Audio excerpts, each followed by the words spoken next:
હોર્મુઝ ખાડીમાંથી ભારતના જહાજોને પસાર થવાની મળી મંજૂરી। વિદેશ મંત્રી એસ જયશંકર અને ઈરાની વિદેશ મંત્રી વચ્ચે થયેલી વાતચીત બાદ ઈરાની મંત્રીની સહમતિ।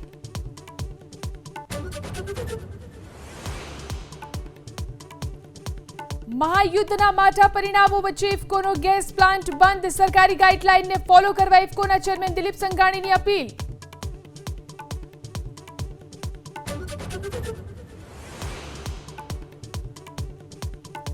મિડલ ઇસ્ટમાં યુદ્ધની વચ્ચે ભારત પહોંચ્યું તેલનું જહાજ। સૌદી અરબથી કાચું તેલ ભરેલું ટેન્કર પહોંચ્યું મુંબઈ। કેપ્ટનની સતર્કતાને કારણે યુદ્ધ વચ્ચે પણ જહાજે હોર્મુઝ ખાડી પાર કરી। ભારતમાં ગેસ સંકટને લઈ વિપક્ષનો હલ્લાબોલ। સંસદ ભવનમાં વિપક્ષે કર્યો વિરોધ। પ્રિયંકા ગાંધીએ ચૂલા પર રસોઈ બનાવીને કર્યા દેખાવ।